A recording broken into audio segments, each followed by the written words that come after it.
présenter. Hein?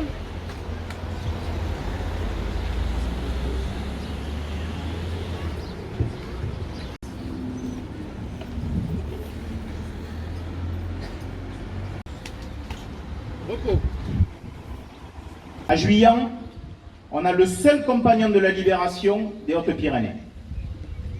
Et ça serait quand même bien de l'identifier, puisqu'on a une place qui avait été inaugurée voilà quelques années, mais qui ne mentionnait pas cette qualité. Évidemment, on a saisi la balle au bon, on trouvait qu'il était fort judicieux de mettre à l'honneur probablement l'un des plus valeureux des enfants de notre commune. Il est décédé le 2 février 1993, l'année dernière on était en 2023. Par manque de temps, il eût été compliqué de le faire à ce moment-là. Et puis quelques mois après, alors qu'on était sollicité par la préfecture pour faire savoir si on avait prévu d'organiser des manifestations dans le cadre du 80e anniversaire des débarquements en Normandie et en Provence, eh bien, il nous est apparu comme une évidence de le faire à ce moment-là. Alors certes, Antonin Bedbez n'a pas pris part directement aux idées ni au débarquement en Provence, puisqu'à ce moment-là, il était hospitalisé pour soigner des vertèbres fracturées après un accident de saut lors de son entraînement. Il sautera quelques semaines après sur la Bretagne. Il y combattra avec ses compagnons du 2e RCP. Puis, il participera aux côtés du colonel Rémy à la libération de Paris et poursuivra son combat dans l'est de la France, puis à la bataille des Ardennes et jusqu'à la libération des Pays-Bas. C'est ainsi qu'il est devenu compagnon de la libération, l'un des 1038 seulement. Merci Monsieur le maire, le député, ancien combattant, le lieutenant-colonel petit-fils de la DND 65, Guyanaise et Guyanais de votre présence. Nous sommes réunis ici, aujourd'hui, sur la place qui porte son nom, Antonin Bedbez, pour rendre hommage à cet homme exceptionnel, mon grand-père, dont le parcours nous rappelle que l'histoire est faite de cheminements individuels, de convictions, pour lesquelles Antonin s'est battu toute sa vie. Il a participé activement à la libération de la France lors de la Seconde Guerre mondiale. Et c'est avec beaucoup de pudeur que j'écris ces quelques mots en ce jour de commémoration. C'est à travers son histoire, sa folle histoire, que j'aimerais que l'on retienne que c'était un homme d'exception, exemple d'humilité, de savoir, de force, courage et détermination. Après la guerre, il commandera plusieurs bases aériennes avant de prendre sa retraite. Mais de mes yeux de petite fille, je retiens surtout un homme attentionné, bienveillant, qui fédérait l'amour autour de lui. Merci à toutes et tous de votre présence aujourd'hui en sa mémoire.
avec les élèves de l'école publique le parcours de celui dont nous honorons la mémoire aujourd'hui, Antonin Bedbez. Je retracerai les grandes étapes de son engagement pendant la Seconde Guerre mondiale et le récit sera ponctué des lectures des élèves. Si nous le saluons aujourd'hui, c'est que c'est un enfant du village qui est né à Juillan le 6 septembre 1910 et qui a été inhumé en 1993. Son histoire, c'est celle d'un militaire qui a connu une destinée formidable et hors du commun pendant ce conflit si douloureux.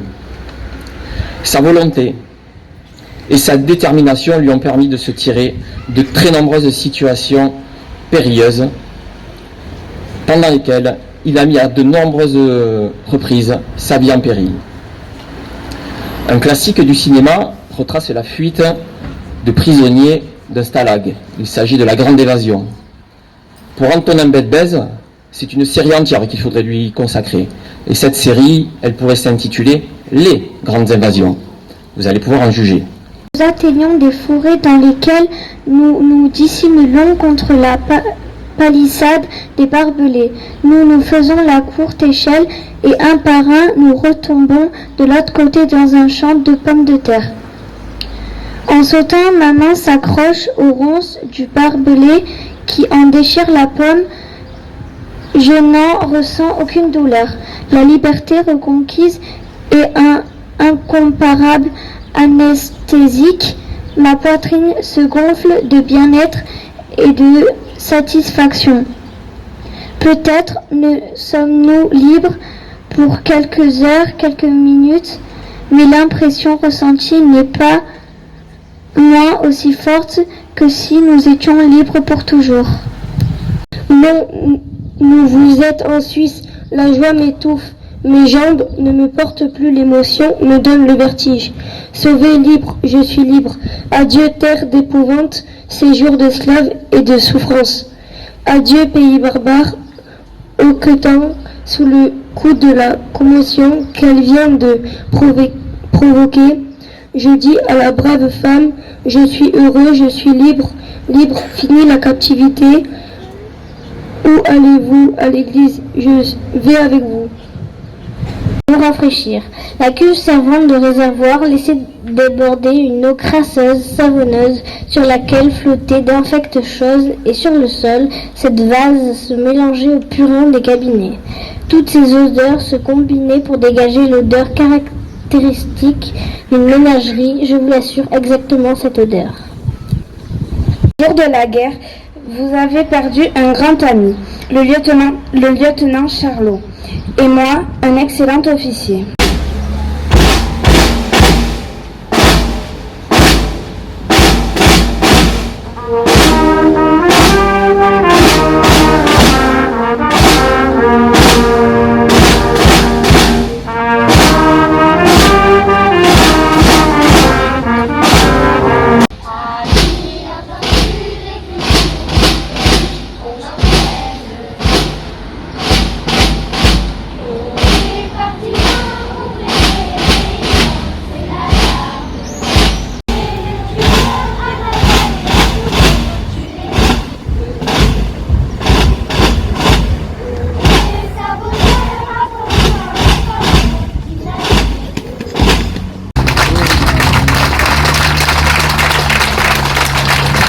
Nous avons décidé de mettre en place un pupitre pédagogique et une plaque en l'honneur de ses qualités de compagnon de la libération. Les autorités vont donc dévoiler ces éléments.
étions ce soir présents à une très belle cérémonie.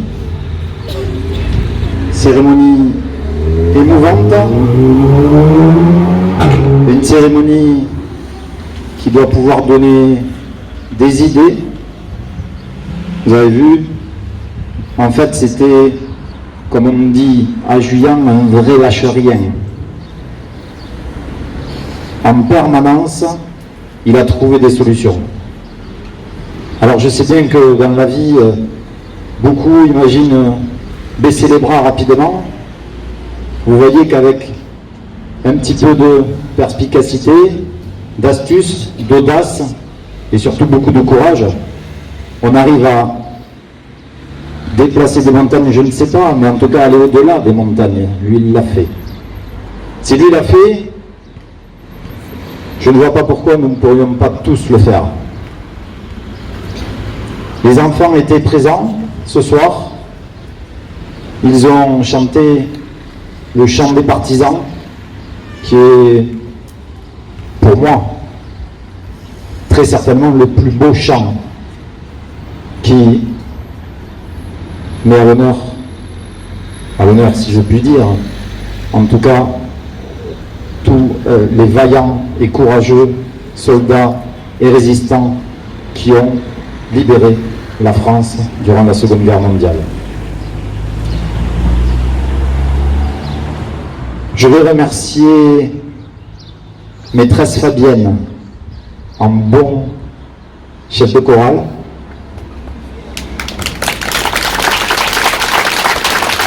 Merci Madame la directrice d'avoir aussi permis que tout ceci puisse se mettre en place.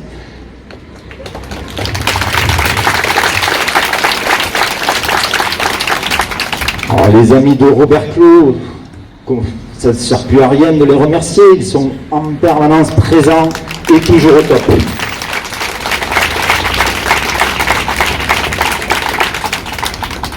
Merci Monsieur le député de votre présence. Merci, à la BA 118 de Mont-de-Marsan. Il était colonel de l'armée de l'air. Il nous semblait logique que ce soit des soldats de l'armée de l'air qui viennent lui rendre hommage et viennent sur le piquet d'honneur.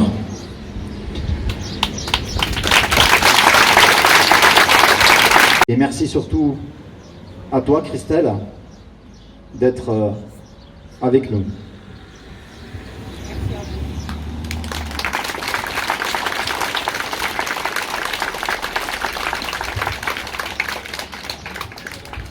Merci Dany pour ces travaux de recherche.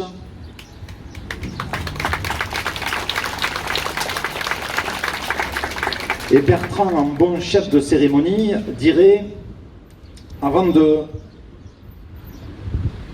vous envoyer vers la halle Gaston Miqueux pour partager tous ensemble le pot de l'amitié, je voudrais quand même rappeler une petite chose, parce que ça peut faire peur. On se dit, par les temps qui courent, il est toujours possible qu'un imbécile ait l'idée de venir mettre une graffiti ou autre sur ces deux plaques commémoratives. Alors, il va falloir qu'il soit fort parce que 3 caméras les protègent.